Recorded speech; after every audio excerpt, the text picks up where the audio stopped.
আসসালামু আলাইকুম, সকলকে আমন্ত্রণ জানাচ্ছি লার্ন ইংলিশ উইথ রকিবুল এই পেজটির পক্ষ থেকে। আজকে আমি আলোচনা করব ইংলিশ লিটারেচারের যে প্রথম এজটি রয়েছে দ্য ওল্ড ইংলিশ পিরিয়ড সম্পর্কে।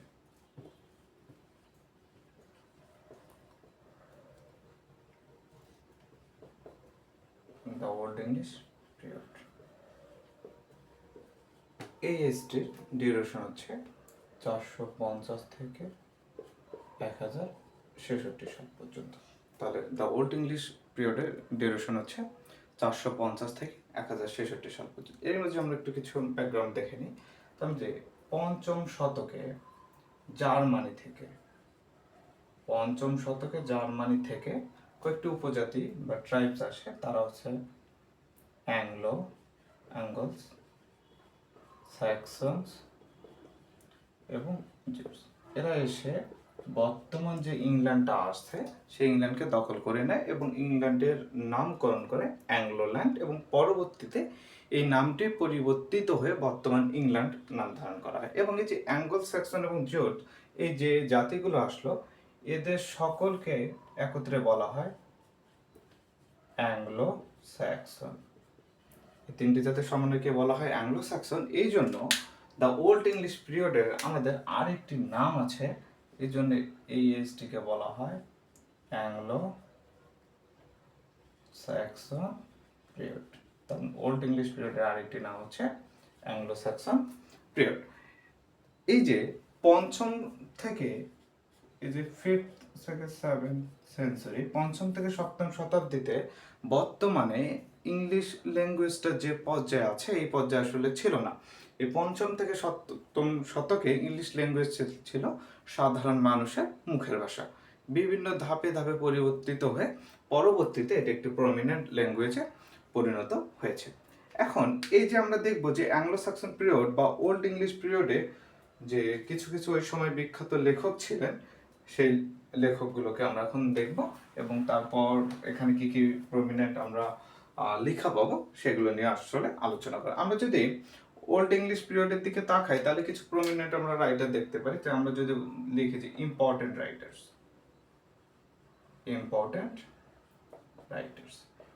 এই সময় ইম্পর্টেন্ট রাইটারদের কথা যদি আমরা বলি তাহলে আমরা যদি 1 নম্বরে আসি তাহলে তিনি হচ্ছেন ক্যাডমন, তারপর হচ্ছে কিনেউলফ, 3 নম্বরে হচ্ছে সেন্ট ভেনারেবল বেদে, এবং 4 নম্বরে যিনি আছেন সব থেকে important king Alfred the great.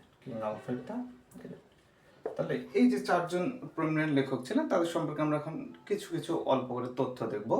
এই যে ক্যাডমন ছিলেন, এনাকে আসলে বলা হয়ে থাকে, যে ক্যাডমন ছিলেন এনাকে বলা হয়ে থাকে দ্য আর্লিয়েস্ট পোয়েট, অর্থাৎ earliest poet of English literature, অথবা তাকে বলা হয়ে থাকে দ্য ফার্স্ট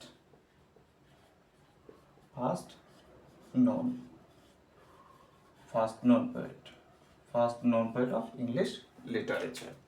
এরপরেই কিনেউলফ সম্পর্কে তেমন তথ্য বর্ণনা করা নাই, এবং কিনেউলফ সম্পর্কে এটা ধারণা করা হয় যে ওই সময় যে 12-13 জন রাইটার ছিল তাদের মধ্যে যে মানে নাম মেনশন করে বলার মতো কবিদের মধ্যে কিনেউলফ ছিলেন। এরপর যদি আমরা 3 নম্বরে দেখি দ্য সেন্ট ভেনারেবল বেদে, ইনি আসলে বিখ্যাত ছিলেন দুটি কারণে। এনাকে বলা হয়ে থাকে যে ডক্টর অফ চার্চ, এবং এনাকে বলা হয়ে থাকে যে ফাদার অফ লার্নিং। তাহলে বেদেকে বলা হয়ে থাকে ডক্টর অফ চার্চ এবং ফাদার অফ লার্নিং। আমাদের 4 নম্বর যে ব্যক্তিটি রয়েছেন তিনি হচ্ছে কিং আলফ্রেড দ্য গ্রেট। তিনি হচ্ছে এই ওল্ড ইংলিশ পিরিয়ডের সব থেকে প্রমিনেন্ট ব্যক্তি, এবং তিনি ইংল্যান্ড শাসন করা শুরু করেন 871 সাল থেকে 899 সাল পর্যন্ত। এবং বলে রাখি তিনি 899 সালে আসলে মৃত্যুবরণ করেন। এই যে কিং অ্যালফ্রেড দ্য গ্রেট, এই যে তার শাসন কার্য পরিচালনা করার সময় তিনি একটা বই লিখেন, সেই বইটা হচ্ছে দ্য অ্যাংলো স্যাক্সন ক্রনিকল, এবং এই বইটি আসলে তিনি প্রোজ আকারে লিখেন, এবং এটাকেই বলা হয়ে থাকে যে ইংরেজি সাহিত্যের একটি ফার্স্ট প্রোজের মনুমেন্ট বা নিদর্শন বলা হয়ে থাকে।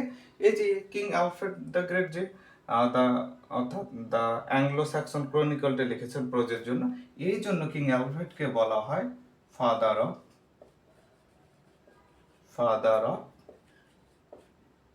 ইংলিশ প্রোজ, একে বলা হয় ফাদার অফ ইংলিশ প্রোজ বলা হয়ে থাকে। এবং তাকে যে ফাদার অফ ইংলিশ প্রোজ বলা হলো, এবং তার একটি উপাধি ছিলেন, তাকে বলা হতো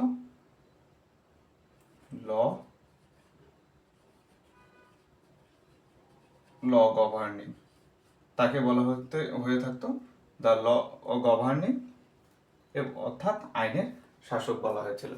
এই যে তিনি প্রথম যে অ্যাংলো স্যাক্সন ক্রনিকলটা লিখলেন, এটি প্রোজ, এটিকে ইংরেজি সাহিত্যের প্রোজের নিদর্শন বলা হয়ে থাকে। এজন্যই কিং অ্যালফ্রেডকে বলা হয়ে থাকে যে ফাদার অফ ইংলিশ প্রোজ, এবং তিনি ওই সময় সুশাসন প্রতিষ্ঠা করেছিলেন বিধায় তাকে বলা হয় যে দ্য ল গভর্নিং বা ল গভর্নিং। এবং এই সময় আমরা দেখতে পাই যে ইংল্যান্ডে যে প্রমিনেন্ট যে শিক্ষা প্রতিষ্ঠানগুলো ছিল, সেটি কিং অ্যালফ্রেডের সময় থেকেই আসলে প্রতিষ্ঠিত হয়ে আসে, প্রতিষ্ঠা লাভ করেছে। দেন আমরা যদি এদিকে তাকাই, তাহলে আমরা অ্যাংলো স্যাক্সন পিরিয়ডের কিছু প্রমিনেন্ট বা ইম্পর্টেন্ট আমরা লেখা দেখতে পারবো। সেই ইম্পর্টেন্ট লেখাগুলো যদি আমরা দিকে তাকাই যে কি কি ইম্পর্টেন্ট লেখা ছিলেন, তো প্রথমেই আমাদের একটি লেখা আসবে, সেটি হচ্ছে প্রথমে যে লেখাটি আসবে সেটি হচ্ছে বেওলফ।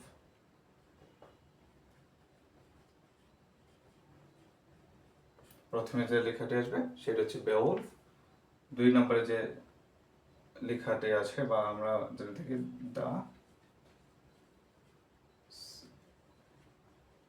The Seafarer,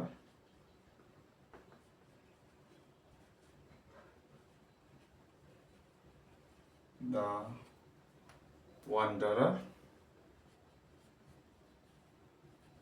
the Wife's Lament. এই বিখ্যাত লেখাগুলোর মধ্যে আমরা যদি বেওল সম্পর্কে তথ্য পাই, তাহলে আমাদের মোটামুটি ওল্ড ইংলিশ সম্পর্কে জানা হবে। এই যে বেওল যে লেখাটি ছিল, এটিকে আসলে এপিক আকারে লেখা, অর্থাৎ মহাকাব্য আকারে লেখা হয়, এবং এটিতে লাইন সংখ্যা ছিল মোটামুটি 3000 প্লাস, 3000 প্লাসের মতো লাইন ছিলেন। এবং এটি যিনি পোয়েট ছিলেন তার নাম আসলে জানা যায়নি, তার পোয়েট ছিলেন আননোন, পোয়েট। এটির যদি আমরা একটু ঘটনাগুলো দেখতে যাই, বেওল এখানে নিজেই ছিলেন এই মহাকাব্যের নায়ক, তিনি নিজেই ছিলেন এই মহাকাব্যের নায়ক। এই যে তিনি যে নায়ক ছিলেন, এই সময় আমরা তার সাথে একজন রাজার ঘটনা দেখে থাকি। এই রাজার নাম হচ্ছে, ডেন্সের রাজা ছিলেন, তার নাম হচ্ছে রোদগার। রোদগারের রাজ্যে যে প্রজারা ছিলেন, সে প্রজাদেরকে হত্যা করার জন্য গ্রেন্ডেল নামে এক ডাইনি ছিল, সেই গ্রেন্ডেল আসে এবং এসে তার প্রজাদেরকে মেরে ফেলে। তখন রোদগার করেন কি, বেউলফের শরণাপন্ন হন। বেউল আসেন এবং সেই গ্রেন্ডেলকে মেরে ফেলে বেউল তার নিজের রাজ্যে চলে যান, এবং রোদগারের যে প্রজারা ছিল তারা সুখে শান্তিতে জীবন লাভ করে। পরবর্তীতে দেখা যায় যে বেউলফের রাজ্যে একবার একটা ফায়ার ড্রাগন আসে, এবং এবার বেউলফের প্রজাদেরকে ফায়ার ড্রাগনটি মেরে ফেলা শুরু করে। তখন বেউলফ করেন কি, সেই ফায়ার ড্রাগনের সাথে একটি যুদ্ধ করেন, এবং ফায়ার ড্রাগনকে তিনি পরবর্তীতে মেরে ফেলতে সক্ষম হলেও এই ঘটনার মধ্যে তিনি আহত হন, এবং পরবর্তীতে বেউলফ নিজেই মৃত্যুবরণ করেন। এটি ছিল বেউলফের ঘটনা। সো আমরা যদি প্রথম থেকে আবার আসি, যে এখানে যে বিষয়গুলো বর্ণনা করা হচ্ছে, যে ওল্ড ইংলিশ পিরিয়ডের ডিউরেশন হচ্ছে 450 থেকে 1066 সাল পর্যন্ত। ওল্ড ইংলিশ পিরিয়ডের আরেকটি নাম হচ্ছে অ্যাংলো স্যাক্সন। পিরিয়ড। এই ওল্ড ইংলিশ পিরিয়ডে কিছু প্রমিনেন্ট রাইটার ছিলেন। সে প্রমিনেন্ট রাইটাররা হচ্ছেন অর্থাৎ ক্যাডমন্ড, কিনেউলফ, তারপর বেদে, কিং আলফ্রেড দ্য গ্রেট, এরা ছিলেন প্রমিনেন্ট রাইটার। এবং এখানে যে প্রমিনেন্ট, ওই সময় যে প্রমিনেন্ট কিছু বই ছিল বা প্রমিনেন্ট লিটারেরি ওয়ার্ক ছিল,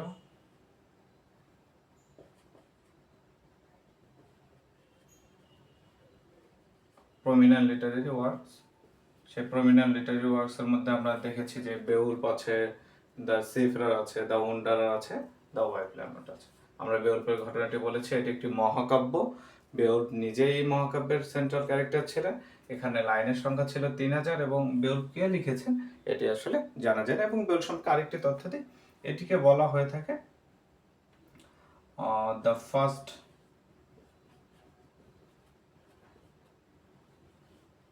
monument, the first monument of English literature. First monument of English literature. I'm sorry. Literary works. ধন্যবাদ সকলকে, আজকে এ পর্যন্তই। পরবর্তী ভিডিওগুলোতে আমরা ইংলিশ লিটারেচারের যে পরবর্তী এজগুলো আছে এগুলো নিয়ে ধারাবাহিকভাবে আলোচনা করব। ধন্যবাদ সকলকে।